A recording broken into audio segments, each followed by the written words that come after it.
দেশের উত্তরাঞ্চলের সীমান্তবর্তী উপজেলা হাকিমপুরে প্রথমবারের মতো চাষ করা হয়েছে মরু অঞ্চলের ফসল চিয়াসিড ও কিনোয়া।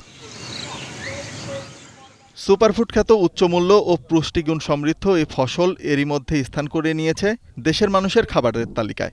যা চাষে এই অঞ্চলের কৃষিতে নতুন সম্ভাবনা দেখছেন কৃষি উদ্যোক্তা শামীম খান। তার ৪২% জমিতে চিয়াসিড ও কিনোয়া চাষে খরচ হয়েছে ১০ থেকে ১২ হাজার টাকা, যা বিক্রি করে আয় হবে কয়েক গুণ। কৃষি উদ্যোক্তা শামীম খানের সফলতায় এগুলো চাষে আগ্রহী হচ্ছেন স্থানীয় অনেক কৃষক। আমার এটা দেখে নিজেরা উদ্বুদ্ধ হয়ে করবে, লাভবান হবে, তখনই আমার সার্থকতা আমি মনে করব। আর এই ফসলটার চাষ পদ্ধতি এবং সময় জীবনকাল পুরোটাই আপনার সরিষা বা আলু বা গমের সঙ্গে যায়।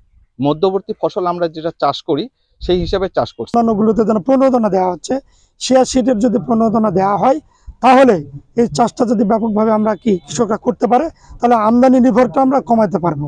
এর আগে আমাদের এলাকায় এটি কখনো চাষ হয়নি, এটি প্রথম। যেহেতু এলাকায় হচ্ছে, আরো বড় পরিসরে হলে এটা আমাদের জন্য অনেক সুবিধা, কারণ কম মূল্যে সাশ্রয় মূল্যে পাওয়া যাবে। এবার শামীম ভাই আবাদ করেছে জিনিস, আগামী বছর থেকে আমরাও চেষ্টা করব আবাদ করার জন্য, দাম বেশি পাওয়া যায়। পুষ্টিগুণ ও উচ্চমূল্যের এসব শস্যদানা চাষে নতুন উদ্যোক্তাদের সহযোগিতার আশ্বাস উপজেলা কৃষি বিভাগের। ওনার দেখা দেখি অবশ্য আমাদের এলাকার অনেক কৃষকরা এখন আগ্রহ পোষণ করছেন। তবে আগামীতে যদি আমাদের কৃষি বিভাগের কাছে আমাদের কৃষকরা আসেন তাহলে তাদেরকে আমরা বলবো যে এটা আপনার একটা ট্রায়াল প্লট হিসেবে করে দেখেন, এবং তার পরবর্তীতে যদি সফলতা পেলে তখন আমরা এটা বড় পরিসরে করার জন্য তাদেরকে পরামর্শ প্রদান করব। চিয়া হচ্ছে সালভিয়া হিসপানিকা নামক মিন্ট প্রজাতির উদ্ভিদের বীজ। এটি মূলত মধ্য আফ্রিকা ও মেক্সিকোর মরুভূমি অঞ্চলে বেশি জন্মায়।